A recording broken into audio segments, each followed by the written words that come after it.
Okay, Chavatzalim and Chavatzalot. Look it up.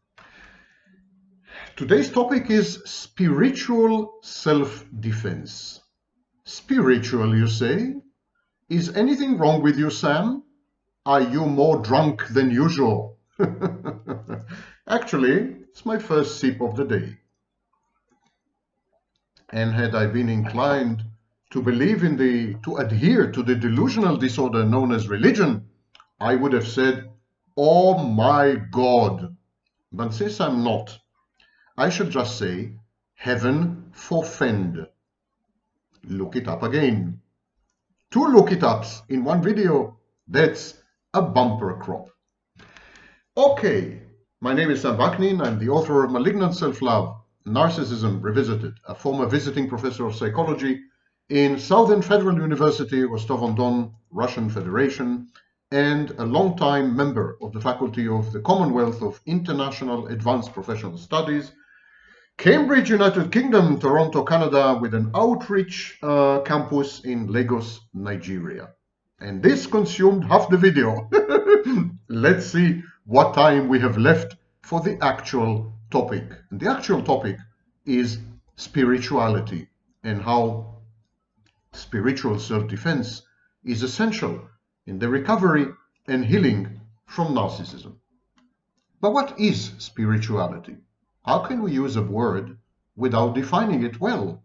What about the role of terminology? So here's the thing.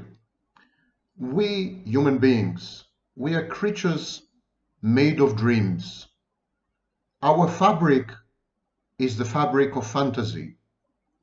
And language constitutes us, makes us, helps us to become. We bring other people into existence and into our lives via speech, via imaginings, and through the good services of dreaming and fantasizing.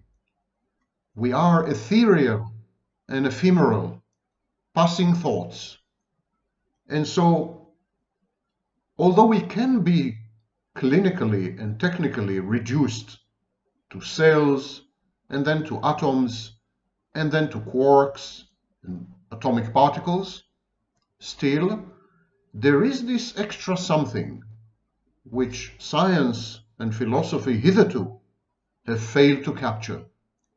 This extra something is called consciousness, it's called the soul, it's called the spirit, it's been called many things throughout the ages.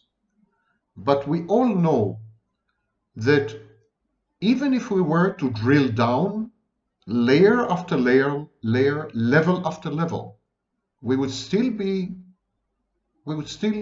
remain face to face with this apparently unresolvable enigma of what it is that makes us who we are.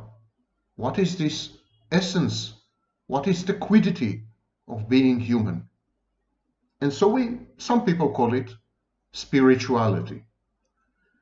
The truth is that there is a bridge between the mind, the abode of the spirit, supposedly, and the brain, the hardware and the software. And this bridge is language.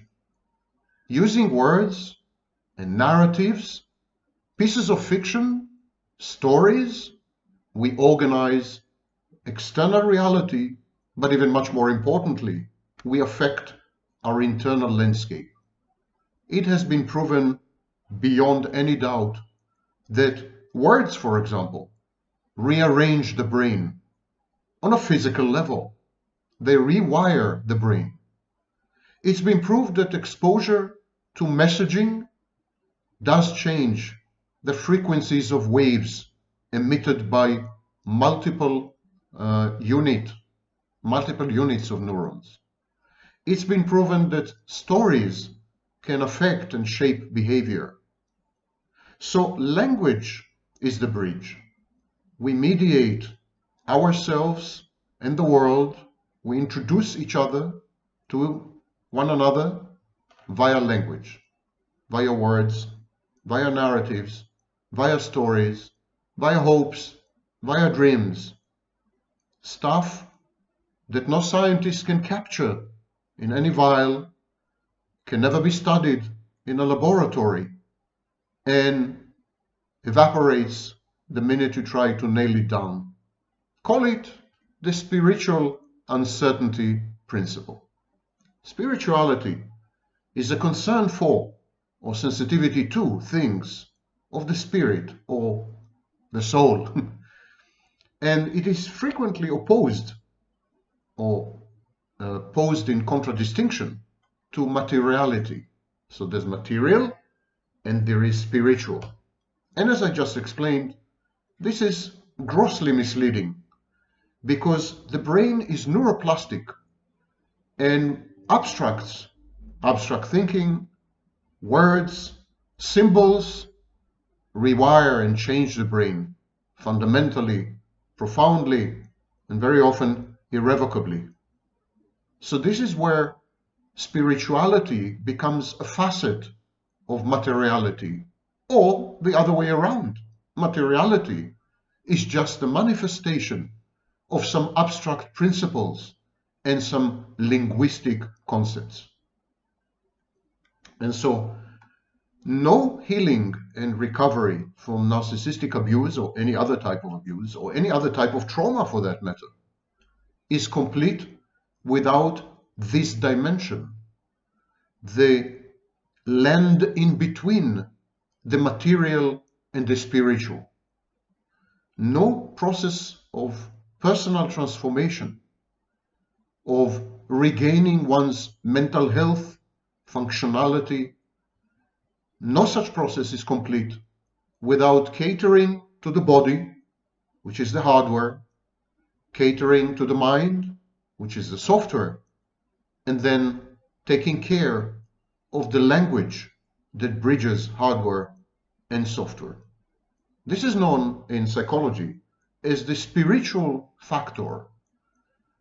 Any moral, religious, or mystical belief that somehow plays a role influences behaviors, emotions, thoughts, cognitions, somehow alters our internal environment, introduces inhibitions or disinhibits, somehow affects the brain in ways that can be visualized in functional magnetic resonance imaging.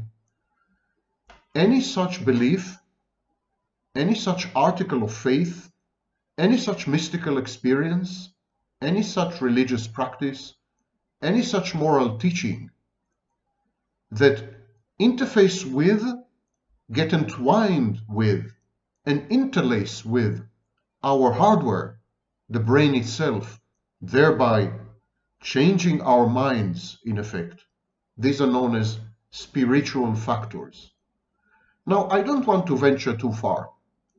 When people take things to extreme, they come up with nonsensical phenomena and nonsensical claims. One such example is spiritual or faith healing, the treatment of psychological illness by means of remote praying, laying hands on people, and so on and so forth. It is possible that certain placebo practices can and do have an effect on measurable physiological and psychological outcomes. It's even likely, I would say. So, if you believe that people laying hands on you can change the state of your mind, your mood, and your emotional regulation and your mood ability, if you believe in that, it can come to pass. Your belief is the critical factor, not the outside environment and not any actions or inaction by anyone. In effect, you are in charge of your own psychology. You have the absolute power to impact it, to alter it, to get ahead with it, to stop it, to get rid of unwanted elements, to introduce new ones. You are the master of this house of your so-called soul or spirit. And whatever tools may be of help, prayer, laying of hands, mystical experiences, if they work, if they induce in you the change that you seek, by all means. Psychotherapy, to a large extent, is a superstitious practice. It is not founded on hard science. Psychology is not a science. Absolutely not. It's a pseudoscience. It doesn't resemble physics. My PhD is in physics, I can tell. It does not resemble physics. It does not resemble even mathematics. The manipulation of abstract symbols via axioms and rules of derivation and reference. It's not as rigorous even as this. The subject matter of psychology is you. And you change from one minute to another. You absorb information from the environment. You then react to it by modifying yourself, by using different self-states. You can't be measured twice. You can't repeat any experiment in psychology. That's the great replication crisis. So forget all this nonsense that psychology is a science, and when you attend therapy, you're talking to a scientist. You're talking to another person. That other person has had exposure to the thoughts and ideas of previous generations of psychologists. That other person has seen other people like you in your condition, with your circumstances, with your needs, with your fears, with your trauma, with your pain and hurt. Yes, that other person, the psychotherapist, has something to offer you. But whatever it is that he or she offers you is not science. And in this sense, psychotherapy is indistinguishable from religious practice. It is the use of words to affect change in a tissue in your body known as the brain. That is all that talk therapy does. It changes your brain and hopefully, consequently, has an effect, a long-lasting effect, on your mind. That is precisely what happens in a church, or in a synagogue, or in a mosque, or in a monastery. People use words, written words in scriptures, spoken words in sermons. People use words to change your mind. So faith healing, religious healing, spiritual healing are, for all intents and purposes, forms of psychotherapy. Mental healing is the process of alleviating or attempting to alleviate mental or physical illnesses through the power of the mind. Typically using such methods as visualization, suggestion, the conscious manipulation of metaphorical energy flows, psychic healing or faith healing. That's a treatment of physical or mental illness via spiritual means. Everything is symbolic. The words used by spiritual or psychic healers, they're symbols, they're metaphors, they're allegories. Similarly, crystal healing uses a physical object, a crystal, to reify, to embody, to symbolize the process of internal healing that only you can induce in yourself. You see, you are in charge, always. Nothing comes from the outside. Everything that you attempt to do with other people amounts to triggering. Psychotherapy, spiritual healing, crystal healing, faith healing, religious healing, all these forms of healing are triggers. They trigger in you cascades of emotions, of memories. They alter your identity, your perception of the past, your hopes for the future. They make you a different person. All this has to do with a concept known as the empirical self. We all have two types of self, the nominative self and the empirical self.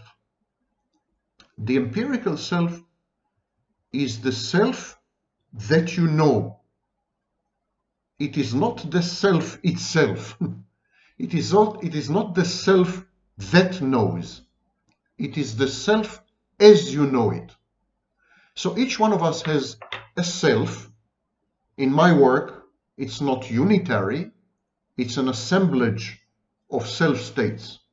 But each one of us has this organizing principle, hermeneutic, explanatory principle. Each one of us has this core that somehow guides us and provides us with the illusion of a continuous identity across time and space. And then we know that this self exists. But who does the knowing? Who knows? Who is it in us that knows that we have a self? It's another self. It's the empirical self. So in the psychology of William James, the empirical self consists of two elements. The material self, which is everything material that can be seen as belonging to the self, neurons, the brain, etc. But it is coupled with the social self, as perceived by other people, and the spiritual self, the self that is closest to one core subjective experience of oneself. So according to William James and other thinkers in the 19th century, we didn't have a single self. We had an infinite regression of selves. We had what I call in my work, hall of mirrors.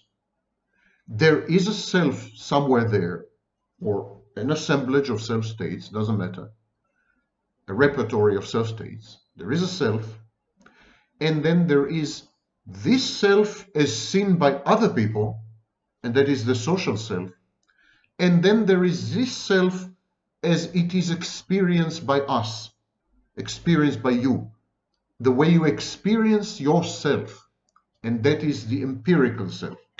It's the me. When you say me, when you say this is the experience of yourself.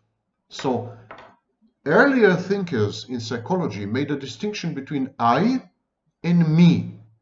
Me is the way you experience the I, and the I is the nominative self, the self as knower of the self, rather than the self so known. These are the two types of self. Why am I mentioning this? Because it seems that the nominative self, when it observes the empirical self, can and does create change in the empirical self. This is very reminiscent of quantum physics. When we observe an elementary particle in quantum physics, we change its direction and its position and its momentum. In order to observe an elementary particle in physics, in the world, we have to bombard it with photons, with light particles.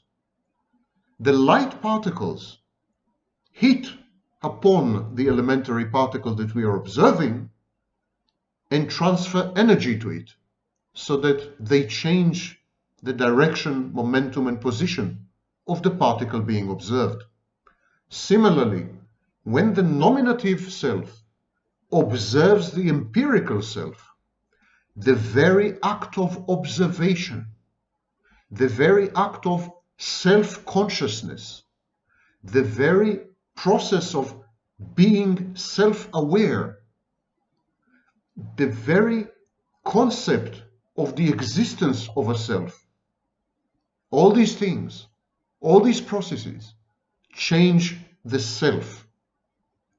So, introspection, observing yourself, becoming self-aware, developing a self-image, a self-perception, and a self-conception, they change the self. Now, what does religion do? What does spirituality do? What do mystical experiences do? They take you outside your body. They force you to observe yourself from the outside. They encourage self-awareness, self-conception, self-consciousness. In short, the spiritual dimension of healing and recovery enforces, enhances, buttresses, strengthens the nominative self when it observes the empirical self. And because introspection this way becomes much more intense, much more filled with energy, the changes that are subsequent are much stronger. Religion, spirituality, mysticism force you into a highly intensive form of introspection by coercing you, in a way, to stand aside and see yourself via the gaze of an agent, for example, via the gaze of God, or via the gaze of some mystical principle. Suddenly, you perceive yourself from the outside, and this has a tremendous impact on your empirical mind. An impact which invariably is a healthy impact, as it changes you for the better, makes you stronger and more resilient. This lecture is a time travel. I've gone back to proto-modern psychology. The psychology that just started to emerge in the 19th century in Germany, a little later in France and Austria, and at the same time in the United States. Why am I going back that far? What's wrong with cognitive theory? What's wrong with even psychoanalytic theory? Why do I have to go 150 years back? Because we lost something along the way. Sigmund Freud, and Wundt and other psychologists, they tried to convert psychology into an exact science, similar to physics or chemistry. Freud said that he is describing the dynamics of the mind the same way Newton described the dynamics of bodies. Wundt created a laboratory to study psychology, and that was in 1895. The Germans and the Austrians, when they took over psychology, they tried to render it an exact science, similar perhaps to biology or even to medicine. But psychology cannot be reduced to materialism. Psychology is not the sum total of the components that make our brain or our intestines or even our body. Psychology deals with the emergent phenomena, with the epiphenomena. Psychology deals with behaviors and traits and cognitions and emotions that are irreducible to the hardware that produced them. Think of it this way. If you take oxygen and you take hydrogen, oxygen is not wet, hydrogen is not flowing, but if you put oxygen and hydrogen together, you get water. Water is wet. Water is flowing, unlike oxygen, unlike hydrogen. We call this emergent phenomena or epiphenomena. It's the same with the human body and the human brain. If we were tomorrow to obtain 100% knowledge about every nook and cranny and crevice of the brain, we would still not understand the human mind. Because the human mind is not the combination of all the various aspects and parts and structures of the brain. It's not.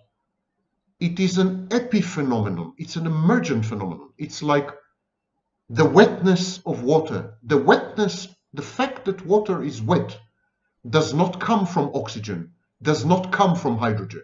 And never mind how much knowledge we acquire about the molecule of water, we still can't say why it is wet. We can't reduce it. It's irreducible. And the psychologists that preceded Sigmund Freud, I think, to a large extent, the German schools and the Austrian schools corrupted psychology by imbuing it grandiosely with a pretension to science. They destroyed the irreducible spiritual dimension of psychology. Spiritual, not in the sense that I believe in God, or I believe in souls, or I believe in spirits. I don't believe. I'm a scientist. I observe. But spiritual in the sense that if we use certain techniques, such as words, such as narratives, such as mystical experiences, such as religion itself, such as prayer, these should become legitimate techniques in psychotherapy. And as long as psychology pretends to be a science, it gives up on numerous extremely effective therapeutic tools. Prayer, for example, praying to God, is a highly effective tool of therapy. Unfortunately, we are not allowed to discuss it in psychology because psychology is a science. It is serious. Psychologists are scientists. This is an example of grandiose narcissism in action, actually. So that's why I go back to the psychologists of the 19th century that preceded Freud. And at that time, there was a distinction between what was called as the Geisteswissenschaftliche Psychologie. I'm sorry, this is German. The Germans put together multiple nouns and create the longest words in human history.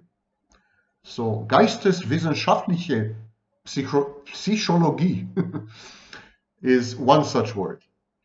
The Germans divided, the German psychologists that preceded Sigmund Freud and psychoanalysis and Wundt and his laboratories, the German psychologists which were closer to William James, for example, in thinking at least, they divided psychology, or the study of the mental mind, of the human mind. They divided it to two types: the spiritual type of study and the natural type of study. Die Geisteswissenschaftliche Psychologie and the Naturwissenschaftliche Psychologie. So these were the two types. The spiritual study was defined by German academics in the 19th century as the psychology which deals with the science of the mind or the spirit. German psychologists at the time were Cartesian. They accepted the duality of mind and body, which was first described rigorously by René Descartes in the 17th century. So they said, we need one branch of psychology to study the mind, to study the spirit, and we need another branch of psychology to study the body, to study the brain. And so the first branch, the spiritual branch, was intended to encompass the moral, spiritual, historical, and human aspects of behavior. And it's very similar to what we call today social sciences. Yeah? The natural branch of psychology was supposed to be experimental, was founded on experiments and laboratory techniques. And the Germans at the time, the German psychologists, they said, you can use experiments, you can study psychology in the laboratory, but this is likely to limit your knowledge. You can study only specific classes of phenomena. For example, perception. For example, memory. These you can study in a laboratory. But there are many things you cannot capture in a laboratory and you cannot study via experiments. These techniques, the Germans said, are inappropriate for studying higher mental processes such as language, social interactions. And so the early German psychologists, the ones before Wundt and before Freud, they legitimized the spiritual treatment of trauma. And in the recovery and healing from narcissistic abuse, we need to reintroduce this dimension into any and all treatment modalities. We need to accept that people are not laboratory rats. They are not basic animals. People have a mind, and we still know close to nothing about the mind. In millennia of practice and learning, we have come to develop very effective techniques of modifying the mind, treating the mind, healing the mind, anything from yoga and meditation in the East to religion, monotheistic religions in the North, in the West. And to discard all this wisdom of generations, thousands of generations, to discard all this wisdom and to say, no, prayer has no place in therapy, mystical experiences have no place in therapy, faith has no place in therapy, the placebo effect has no place in therapy, self-conviction, self-persuasion, self-suggestion, even hypnosis have no place in standard therapy. This is wrong. It's even worse than wrong. It's stupid. Because these are by far the most efficacious techniques we have to treat trauma. Religion, mystical experiences, faith, self-regulation and self-modulation via belief, via autosuggestion. These are far, far more efficient than any therapy I'm aware of. And yet we don't use them. Psychologists regard religion as competition. They regard spirituality as an incursion on their sacred territory and turf. Very few psychologists use spirituality in their practice.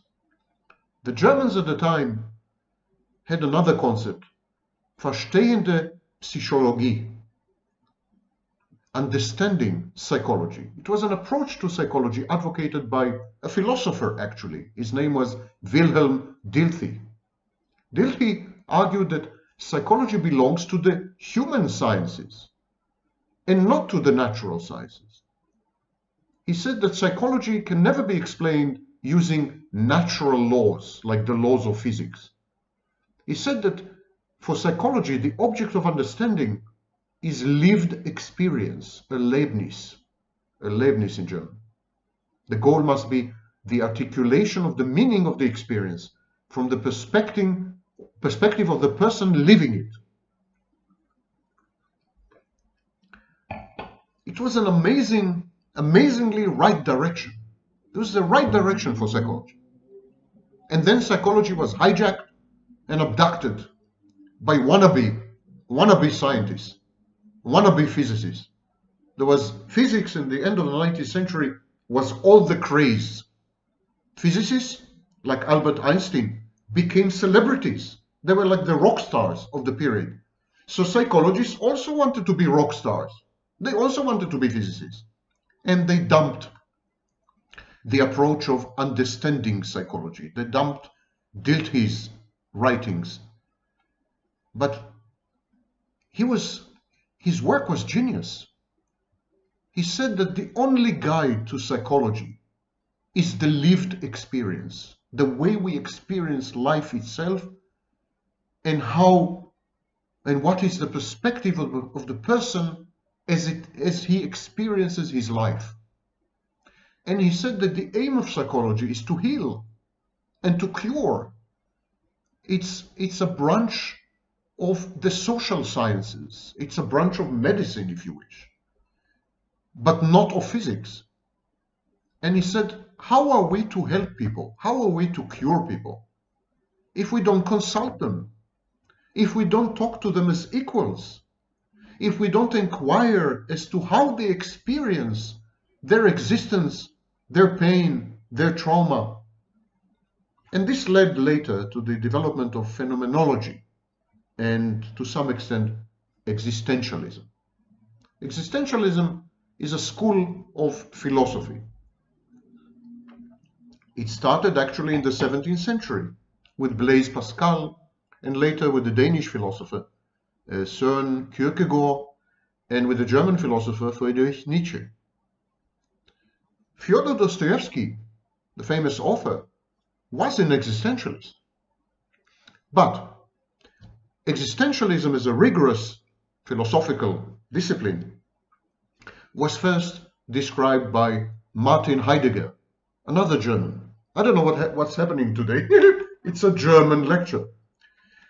Heidegger came with the concept of Dasein, which I will describe a bit later, and then there was the French philosopher Jean-Paul Sartre, and so on and so forth. Existentialism was a rebellion against systematic scientific philosophy, a rebellion against science as a guide in human affairs, an emphasis on the human condition rather than the study of the human condition. So existentialism said that human beings are thrust into the world. The world is given. The world is contingent. There's nothing you can do about it. It's a take it or leave it proposition. And when you encounter the world through your subjective consciousness, you feel condemned. You feel as if you've just received a life sentence with a death sentence following it. It's as if the whole world is a huge prison. And in order to convert the world from a menacing form of incarceration to a livable, even lovable experience, in order to accomplish this feat, you need to imbue the world with meaning. You need to use your values and your authenticity to render the world less absurd, less purposeless. You need to perform this task of changing the world in order to render it acceptable and palatable. The alternative is suicide. So when you take on the world the way a baby takes on the world in the separation individuation phase at age 2 years, the baby lets go of mommy. He says goodbye to mommy and he explores the world. Sartre says that this project of exploration continues throughout life. It's a lifelong project. And because you are constantly exploring, constantly learning, permanently or perpetually changing, you never have a fixed essence. You never have an inherent nature. You never have a core identity. You never have a unitary self. Now you're beginning to see the philosophical roots of my thinking.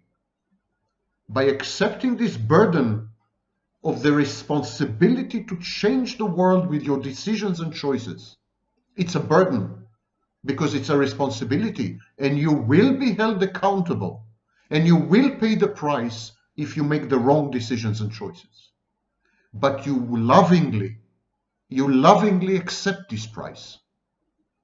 You know that the cost of life is worth it. The prize is worth the price. And so you accept your fallibility, your imperfection, in short, your humanity. In the recovery and healing from narcissistic abuse, you need to accept that you have made mistakes. You need to accept that you had contributed to your own abuse and that to the trauma that had been inflicted on you. You need to realize that you have made wrong choices, wrong decisions.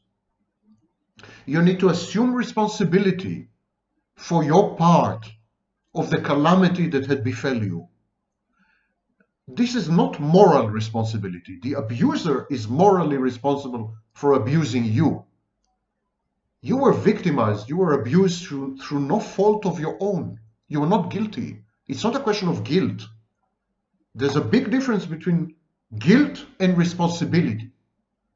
You're not guilty for having been victimized, but you're responsible for having found yourself in the condition to be victimized, for having generated the circumstances, for having been less vigilant, for not loving yourself enough, for having chosen the wrong mate, etc., etc., mate selection. So, existentialism places on your shoulders the burden of choice and all the consequences of your decisions. In this sense, existentialism makes you more human. And as existentialism emphasizes your contribution to the world, you shape the world in your own image. But to do so, existentialism is forced to introduce concepts such as alienation, authenticity, freedom. In short, the human spirit. Existentialism, ironically, is a spiritual movement. An existential philosophy, or existentialist philosophy, is a highly spiritual philosophy, similar to humanistic. Existentialist psychology, is a highly spiritual form of psychology, similar to humanistic psychology. I recommend to victims of narcissistic abuse to avoid the materialistic, pseudoscientific treatment modalities, starting first and foremost with psychoanalysis and all the psychoanalytic and psychodynamic schools. They're wrong for you. You need to accept responsibility for your contributions to what had happened to you. And so you need to modify yourself via, for example, cognitive behavior therapy. You need to use every tool at your disposal, so you need not neglect the spiritual aspect of you, your mind, and all the techniques available to you to modify your mind in a way that will be conducive to much better outcomes in the future. So you need to resort to psychotherapies and treatment modalities that are holistic, comprehensive, and collaborative. Types of treatment where the therapist is your equal. Together with you, the therapist explores your inner landscape. The therapist and you form an alliance, a therapeutic alliance, seeking together your recovery, your healing. The therapist is not superior to you. He's not a scientist. He's not a medical doctor. He's not dictating to you anything. He's there to facilitate. He's there to help. But you own the process. And it is only you, through your powers of belief and conviction and suggestion and faith, only you can change yourself sufficiently to reintegrate with society, function again, and avoid such mistakes in the future. Trauma is a learning opportunity. It should not be wasted by limiting ourselves to a repertoire of techniques which are essentially manipulative and materialistic. That would be a serious mistake. Existentialist psychology is a general approach to psychological theory and practice. It derives from existentialism. It emphasizes the subjective meaning of the human experience, not the objective theory, but the subjective experience, the uniqueness of the individual, and the personal responsibility reflected in every choice you ever made. It was pioneered by the Swiss existential psychologist Ludwig Binswanger. You never heard of him probably, and it's a great pity. The existentialist psychology, in my view, if it is coupled with CBT or schema therapy, is the most powerful combination in tackling trauma. And then, having graduated existentialist therapy, you should try logotherapy. I have a video dedicated to logotherapy on this channel. Existentialist psychology, or existential psychology, has a central concept. It's called being in the world. In the theory of existential psychology, in the clinical approach, being in the world is typical only to humans. According to existential theory, being in the world is a uniquely human experience. Animals, inanimate objects, abstract concepts, symbols exist.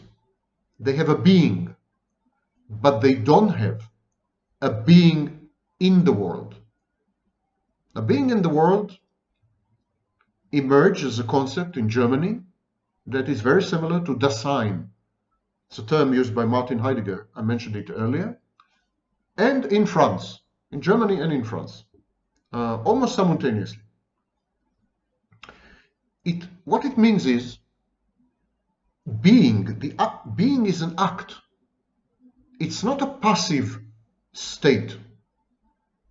Being is not inert. It's not like something you don't have to think of, something that happens to you. You're kind of passive recipient of the process of being. No. According to existential theory and existential philosophy, existential psychology, human existence is an activity. It's not a state. It's not a condition. It's not a circumstance. It's an activity. Human beings, their being is about becoming. They constantly become. Change is being. The world is a much richer and more meaningful ground for human life. It's not the environment. The environment is a given. The environment is there. The environment is a precondition. It's a take it or leave it proposition. I mean, that's it. That's your environment. No, the world includes multiple environments, so you have a choice. Where the environment, the concept of environment, is devoid of choice, renders you passive, a hostage, kidnapped somehow. The concept of world in existential psychology is much more nuanced, much more diverse, much more pluralistic. The world is a sum total of all environments that exist, but even much more importantly, environments that you can make happen, environments that you create, environments that you make with your own choices and decisions, environments that reflect who you are, environments that suit you much better than environments created by other people. In short, you create your own world. Being in the world is about meaning. It's about growth. It's about reconstruction. Recovery and healing is about creating a world in which you are not traumatized, about creating an environment in which you are not in pain. Shifting, moving away, using your power, your agency, your self-efficacy, your autonomy and your independence to say, I'm out of here. I'm out of my trauma. I'm out of my pain. I'm out of my hurt because I am an agent of action. I have the power. Only I have the power because I'm a human being. I have the power to create the world. Human beings are creators of worlds because the universe is a dream. Any physicist would tell you this. The universe is made of abstracts, not of matter. And so we can dream the universe into existence. We can fantasize other people into our lives, and similarly we can fantasize them out of our lives. We are in control. That's the message of existential psychology. When you attend other types of treatment, you are called patient. You're the patient. It's as if you are not in control, as if you're somehow too sick, too ill, too dysfunctional, too defective to do anything about your life. And you come to this therapist, and the therapist is going to fix you. You need fixing. That's not the attitude in existential psychology. In existential psychology, you are the fixer. You are the healer. You are the rescuer. You are the savior. You are your own Messiah. No one else is coming to save you. No one else can, even if they want to. Isn't this the greatest lesson, the biggest lesson in abusive relationships? No one can save you.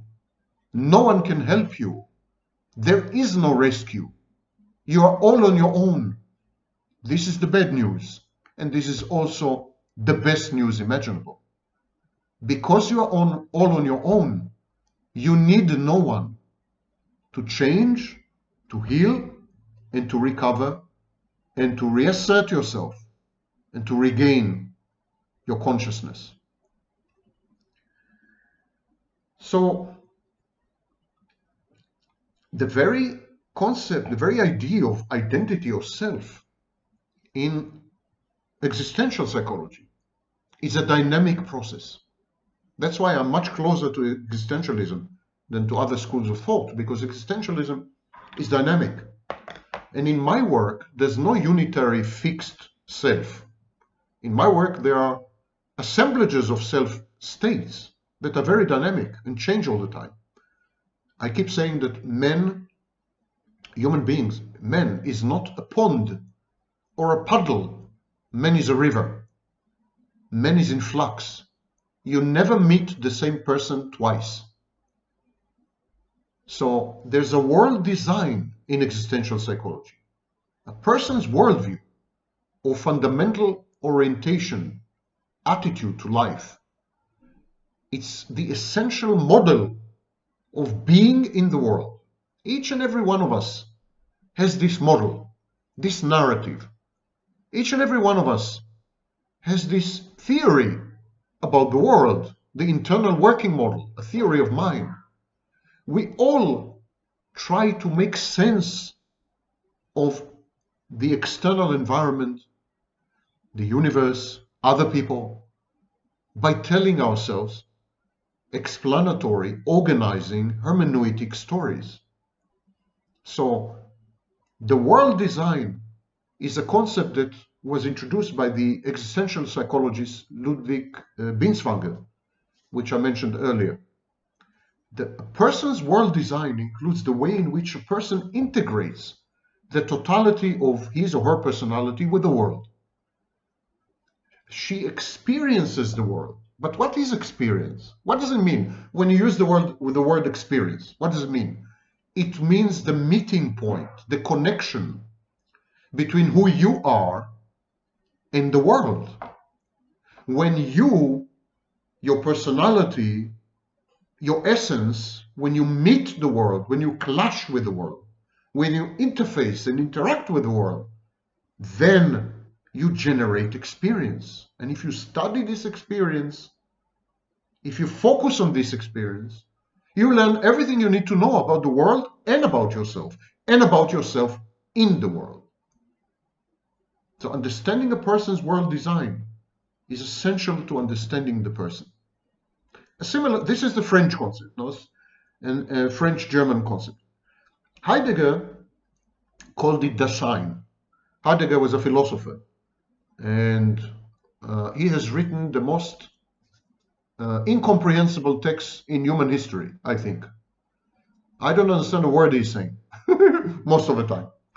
But luckily, Dasein is a concept that is accessible. So Martin Heidegger said that Dasein is a particular kind of being. It's a form of being that is manifest in humans.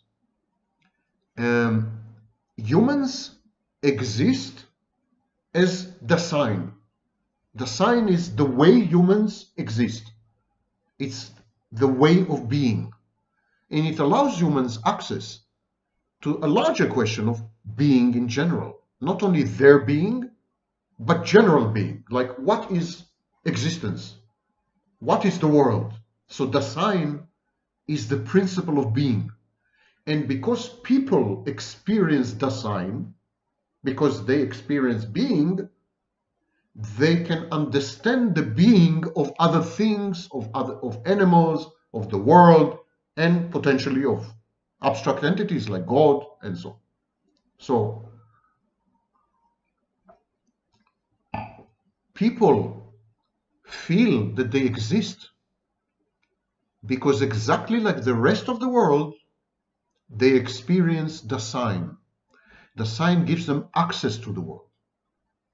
Their own being is the key to the world's being. Now, in existential psychology and in existential therapy, we use the concept of Dasein because if you have the master key to the world, then you're in charge. It empowers you. No trauma can destroy you. No pain can demolish you. No hurt can eradicate you. You have the master key. You're the master. You are godlike, but in a good way, not in a grandiose way. You're godlike because Dasein is God's mind. God made things happen. Yes, He's the creator. God brought being into being. God is the source of being. God is the ultimate Dasein, but you are a particle of God. You have as much Dasein as God, only on a much smaller level, more diminutive. But in this sense, God is in you and you are in God. And so praying to God, mystical experiences, faith, these are all ways of connecting to yourself. And that is why they're so effective. They're so effective because you're inducing change in yourself by identifying with the world, or with God if you wish, via the bridge of being. What is common to you and God? What is common to you and the world? Being. It's the only thing that's common to everything. God exists. Whatever else we may say about him, the only thing that is indisputable across religions and faiths is that God exists. But you exist also. You're much more limited than God, of course, by any attribute. But you still exist. And for the brief moment that you are on this planet, you exist the same way God exists. You both access the same principle, which is the principle of Dasein. And essence. Essence is the ontological reality at the core of something that makes it what it is, and not something else. You are unique and special, not in the grandiose narcissistic sense. You are unique and special because you are who you are, and you are also not anyone else. So your uniqueness, your specialness, your essence, they have a positive dimension and they have a negative dimension. They have a positive definition and they have a negative definition. On the one hand, you are you. On the other hand, you are not anyone else. Positive identity and negative identity. You are necessarily you. You can never be anyone else, never mind how hard you try. Your essence is necessary. It's a great argument against suicide. Your essence is necessary to the world. If you take yourself out of this world, the world will never be the same. You see, all the trillions of stars and billions of galaxies, God himself, billions of people on Earth, probably trillions of aliens, sentient and intelligent, more than us. This totality of creation, if you kill yourself, would no longer be the same, ever, by definition. If you remove yourself from reality, you are changing the entire universe to the furthest atom in the furthest galaxy. That is the power that we have. We have this power, and it is the power of God. Because we are beings and God is a being. God is a different being, qualitatively and quantitatively.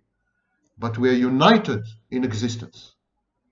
And we do have the power of choice, to alter, to transform, and to change God's creation. For example, by committing suicide. But we can also change God's creation by healing, by behaving differently, by making choices and decisions, by being ourselves, or by not being ourselves. In short, everything you do has universe-wide implications, universal implications. This is your essential property. Concept of essence in psychology is relevant to discussions of personhood, including questions of human agency and the self. It is important for personality theories. It's not incidental. It's not a fringe issue. We have essential properties. There is an essence there. Maybe there is no unitary self, but there is an essence. And this is known in psychology as essentialism. And it's intimately connected with the concept of authenticity and in existentialism. In psychotherapy and counseling, authenticity is genuineness, caring. Because if you're authentic, you're genuine, you're not fake. You are who you are. You don't imitate other people. There's a famous example of the waiter in Jean-Paul Sartre's book. When he sees a waiter, he says the waiter is not authentic because the waiter is imitating other waiters before him. He's imitating waiterhood. So he's not authentic. To your essence, if you are loyal to your essence, you're authentic, you're genuine, you're never fake, you never pretend, you never act according to other people's expectations, you never people please. And similarly, you never coerce people, you never abuse people, because coercing and abusing people provides you with false information about other people, about the environment, and about the world at large. And when you are fed with false information, it falsifies you. Truth is the foundation of your essence, and your essence is the foundation of your authenticity. Take away any one of these bricks, and the whole edifice collapses. You need to be surrounded by truth, external and internal, in order to be true to yourself. If you're fed by falsehoods, if you're surrounded by fake people, you will never be true to yourself. Never. And a huge part of healing from narcissistic abuse and recovery is to expunge, to purge toxic people, fake, fallacious people in your life, on the one hand, and to insist on truth in all your transactions with other people and with the world at large. A therapist supposedly should provide you the truth. He should be caring. He should care about you. If you care about someone, you never lie to them. Caring goes hand in hand with truth. What is the test of love? Are you being lied to? If you're being lied to, that person doesn't love you. That's the only test I accept. Some people would say, yeah, but you have to lie. Because I lied to her because I didn't want her to be hurt. I didn't want her to be in pain. That's not love. That's manipulation. Caring and love are predicated on 100% truth-telling, however painful. And the therapist supposedly provides you with this, provides you with a mirror where you can see the truth, and he does it in a caring and loving fashion. In existentialism, authenticity is a mode of being. Humans can achieve authenticity by accepting the burden of freedom, the responsibility of choice.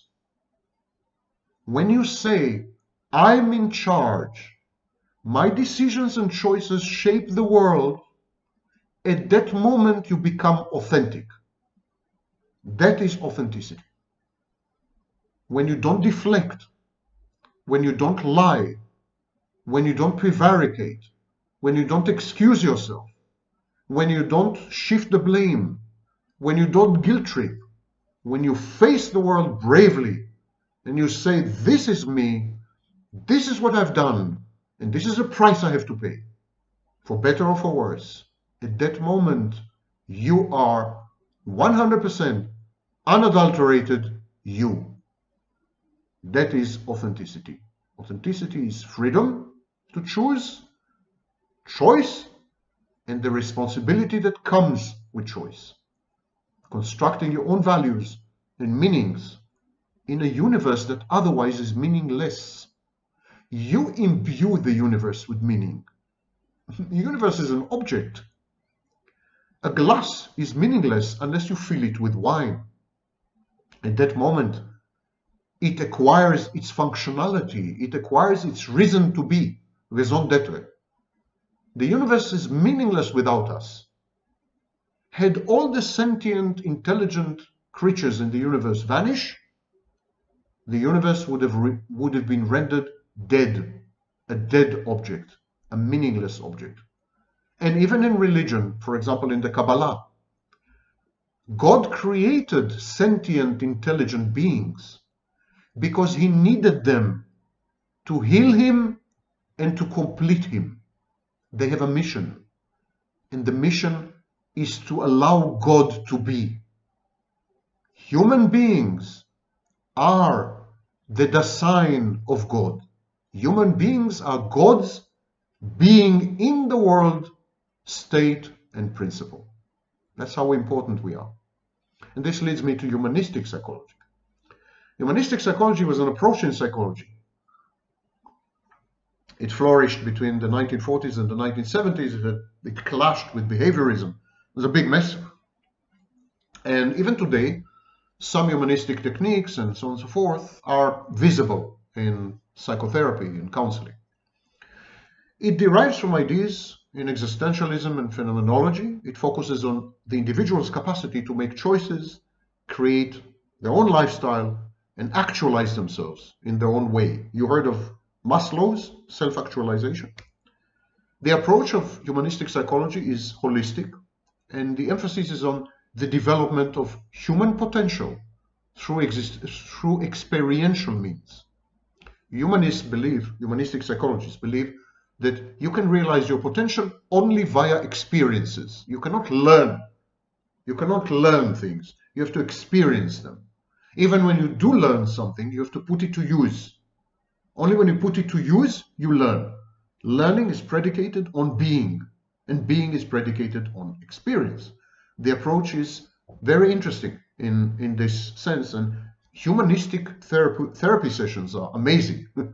Humanistic psychology breaks all the barriers. For example, it encourages transference, even bodily contact, which today would be considered probably criminal. Yeah. And they analyze the unconscious and They accept certain psychoanalytic tenets as a precursor to modifying behavior, but they are much closer to existentialism. So those of you who want, I encourage you to read works by Abraham Maslow, Carl Rogers, Rollo May, Humanistic Theory, Human Potential Movement, and so on and so forth.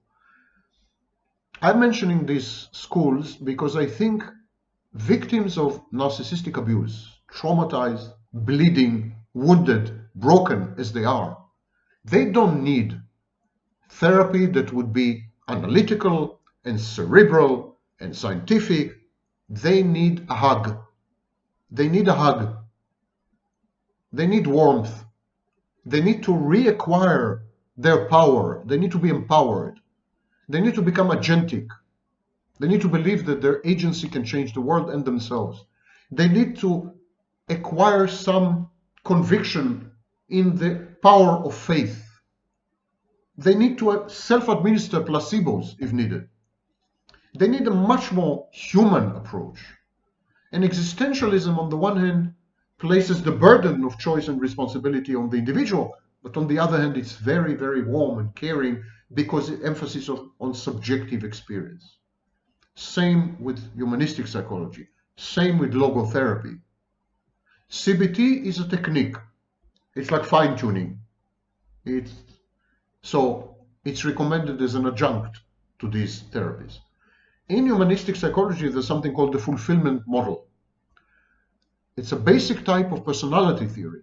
It is based on the assumption that the primary motivation for behavior is self-fulfillment or self-actualization. There is a drive to realize one's innate potentials. In life, we feel that we can do something, so we want to do it.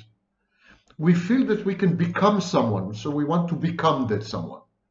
I don't know. Mothers feel they can become mothers, so they have children. Intellectuals feel that they can become intellectuals, and they become intellectual. This is called self-actualization, and it's the self-fulfillment model, or the fulfillment model.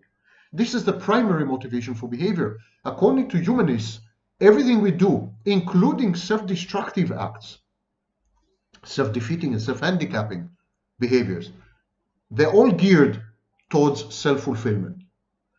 Not attaining self-actualization is very painful and very traumatic. So sometimes people punish themselves for this kind of failure. And humanistic psychology teaches you not to. It's part of the human potential movement. It's an approach to psychotherapy and psychology that emphasizes personal growth, interpersonal sensitivity, and greater freedom and spontaneity in living. I refer you to the work of Frederick Perls, an amazing thinker, German, of course, needless to say, but he moved to the United States, to his credit, and he was an influential force in the development of human potential movement. And the general perspective is, we are humans, we have potential, we need to realize it. Abuse, such as narcissistic abuse, prevents us from realizing our full potential, obstructs us, doesn't allow us to self-actualize and self-fulfill and become who we should become, who we are, who we could be. And so the way to counter narcissistic abuse is to thrive, to prosper, to succeed, to experience, to become who we could always be, to realize our potential, to actualize ourselves. Not revenge. Not revenge. Because revenge is the perpetuation of abuse by other means. Revenge means you're still attached to your abuser. And these psychologies, these schools of psychology tell you, forget your abuser. Your abuser was part of the world, and because you are in control of the world, you can just eliminate him and move on and thrive. And this is the only thing you should pursue. And do not become a victim. Do not disempower yourself. Realize how close to God you are at any given moment.